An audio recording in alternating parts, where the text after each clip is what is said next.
they ask me. I don't have to respond. Or if I do, I just smile. Because right there, in that very moment, God is also smiling, as He is in our smiles. When we breathe in and feel the air filling our lungs, there is God. When raindrops come falling from the sky upon our thirsty soul, there is God. When I walk and I feel the earth strong and existing, there is God. When the cries of a newborn echoes around us, there is God. When we see others in pain and we feel their pain, there is God. When I'm alone and I know I have someone thinking of me, there is God. When in the silence of my thoughts, I hear trees speaking to me, each leaf whispering, each branch singing, there is God. When someone hugs you and says you're forgiven, there is God. When friends meet and they share the utmost beauty of friendship, there is God. When a mother stays awake all night for her sick child, there is God. When I want to speak out, shout, laugh, and cry, and I can, there is God. When my heart fills with pride, jumps with joy, cries with happiness, there is God. God is in you, God is in me. God is the love that we feel for all the human beings. Because love is the most beautiful form of God. And therefore, when my heart sings with love, I say, here is God.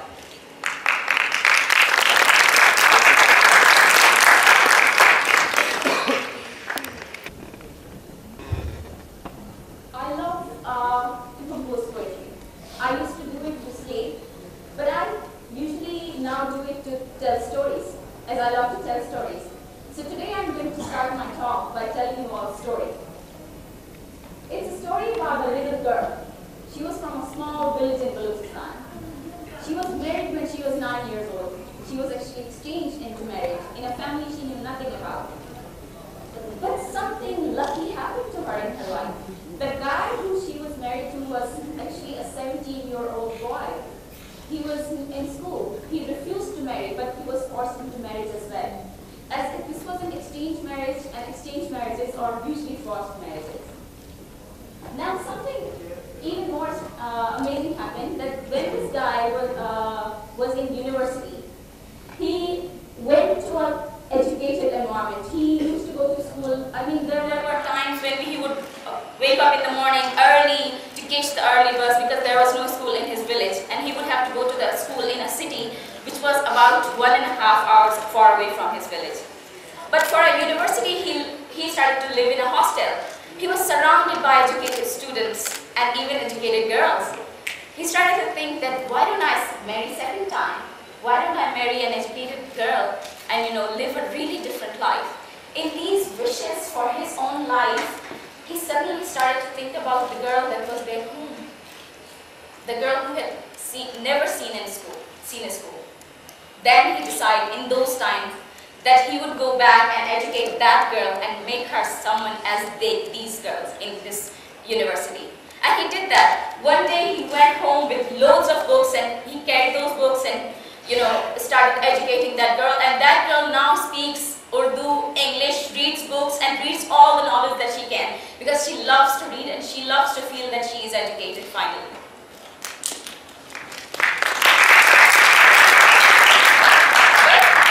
But there's something even more in the story.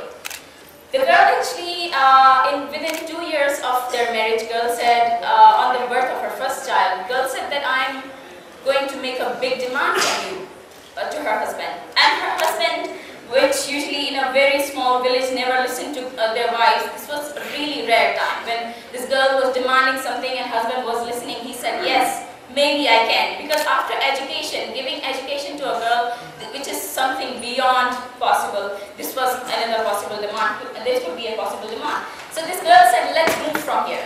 I'm not going to live here. I do not want my children to live in a village where there is no school. I want them to go to a school, get education, because I know what education means. And they moved to Hyderabad and then to Karachi. They lived a life which was different from their tribe. There were a lot of problems they faced. It was not easy for them. Their tribes stood up, conflicts erupted, many things happened for them, but both were together. And when they started on their new life with their little children in Karachi, it was totally different. Nobody believed that it actually happened, but I do, you know, because they're my mom and dad.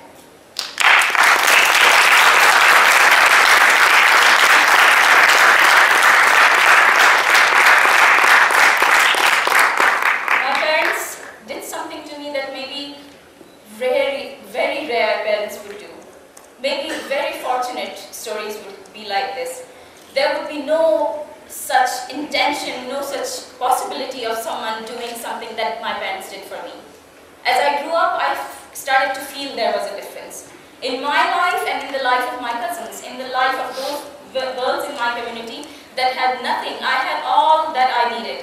I got my education in Karachi. I got all the freedom to do anything that I liked. I had hobbies. I decided what I wanted to do. I decided what I wanted to become when I grew up. But then this contrast was something amazing for me, because I knew that we are connected to something which is really beautiful as well, because we come from a tribe which has ancient customs, traditions, beauty and colors.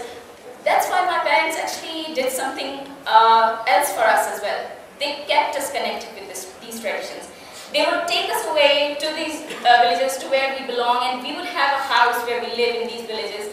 We would go off and on to Balochistan and come back to Sindh.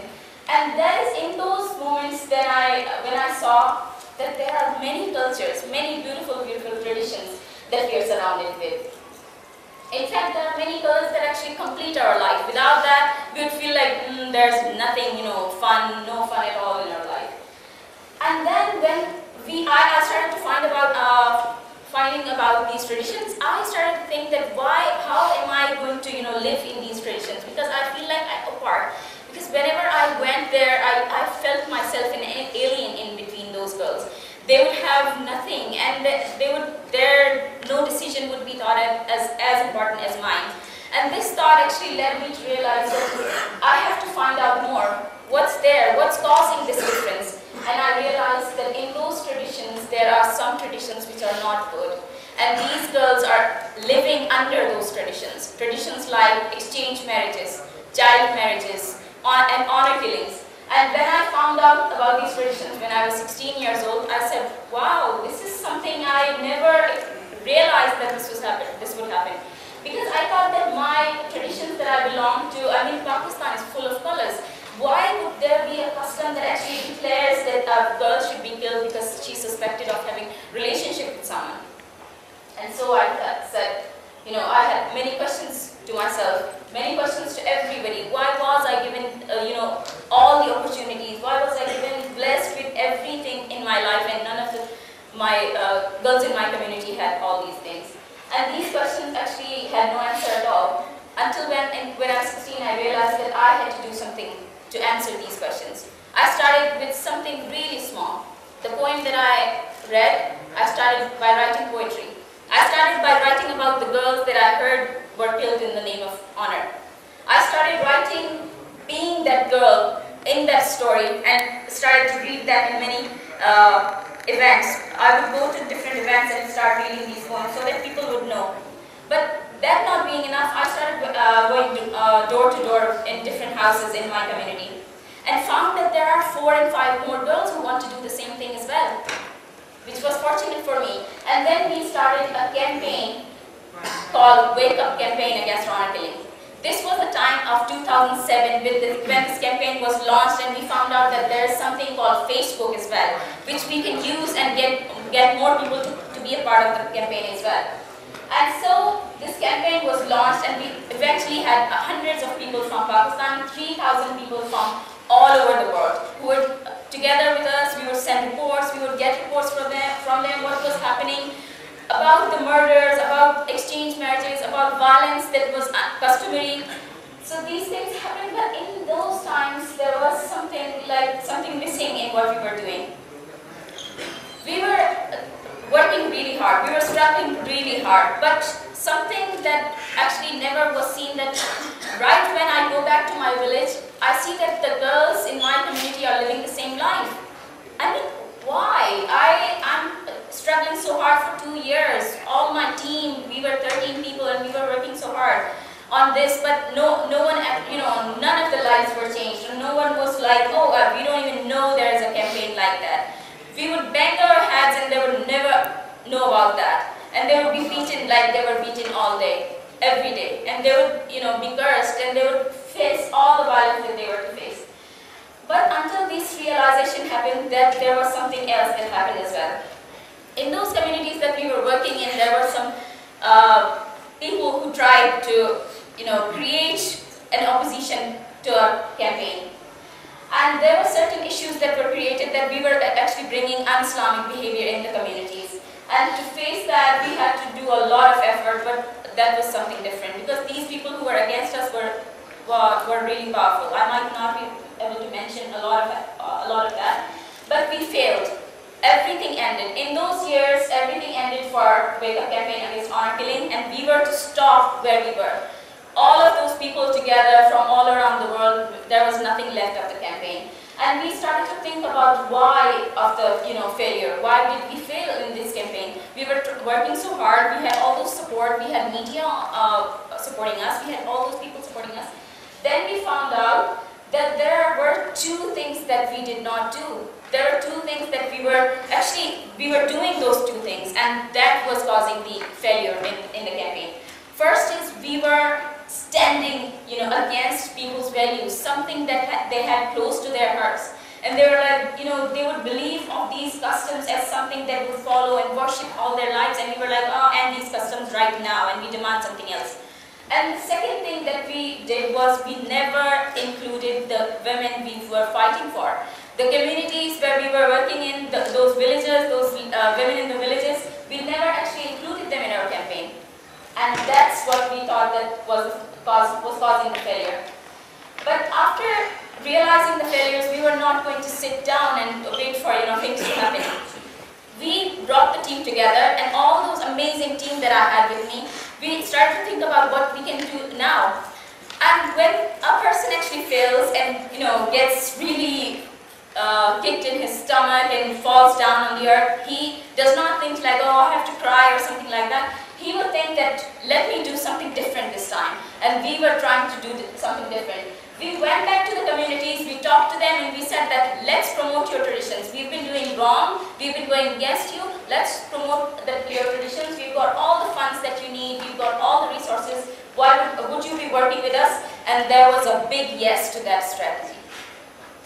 We started promoting traditions, and after that we strategically launched something which was called Sughar.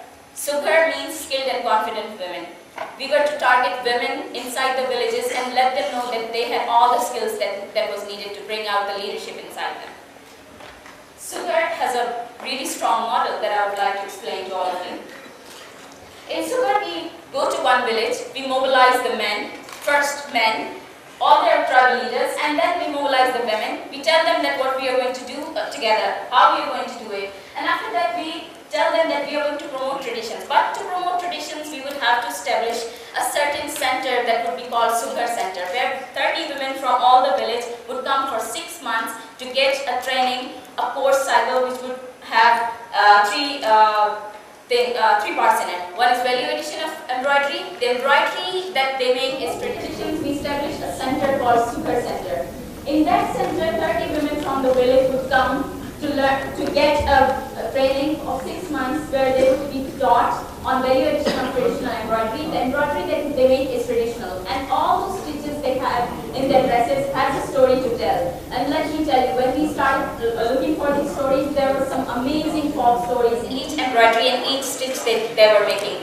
And the second thing that they learn in the center is basic education. They learned how to read, write, and speak the national language of Pakistan. My mom did a big decision after she got her education, and I want all these women to get to do big decisions in their life after they get education in this center. And the third thing is they get enterprise development training, because after the 6 months we give a small loan to each graduate women. And then using that loan, she creates a business where she creates really trendy handbags which are sold around Pakistan and internationally to give her wings economically, and the social part comes when she's inside the center learning through peer education, learning from the facilitators that are selected from the village. In Sughar, we found something different. Sughar was something which was marvelous for us, because in the earlier strategy that we were doing, there was something missing, like we didn't connect with these women. And in Sughar, we reach out to all those women. We actually know what they're feeling when we are talking to them. And we know that how they're understanding us, and we know their values. And sometimes we find out things that amaze us. Sometimes we are like overwhelmed from the amazing things they tell us. And that is why Sughar centers that we create actually establish a peer-to-peer learning environment. And in that center, where every day 30 women come and sit together, learn from each other and from their facilitators, they start talking about these issues. And they have started talking about honor killings as well. This is something the tribal leaders perhaps not know, but all those centers actively start talking against these traditions, and somehow these women learn how to say no to traditions that are against their lives, and which are actually taking away their decision-making powers. In these centers, we learn how to give these women, really give, feel that we have given them something. These women here were writing their names for the first time after learning how to read, write, and speak. And this moment, when I captured it, it was something marvelous for me. I was amazed at how happy I'm feeling, how happy all of my team is. Some of them couldn't stop crying. They cried and cried, and these women were beaming with pride. This is how we give back to these women, and this is how we tell them that they actually have all the potential there is. We just actually unleash that, and we show them, there you are a Sughar woman. That's not enough. We actually have been working in Balochistan for many years. Recently, we brought our work to Sindh, and with the support of ILO, SIDA, and an organization, PDI. And we are now working in many rural areas in Sindh as well. But something was different for Sindh. When we started working here, we realized that the products that these women are making are not actually reaching out to the criteria for markets in Sindh and other cities of Pakistan. We realized that there is something called a brand, something called style, and some women would like to have different styles, and some women would have different styles. So we did a market research, and we found out about all those brands and how people actually, what are the trends and how these trends are changing. And finally, for the first time in Pakistan, we launched Pakistan's first ever rural women brand in February 15.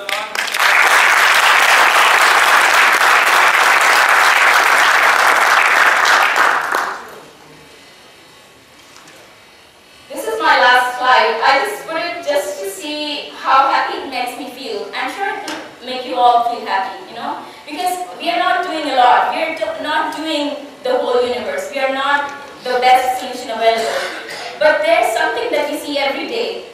There's something changing, and that change is so beautiful. It's really beautiful. Thank you so much.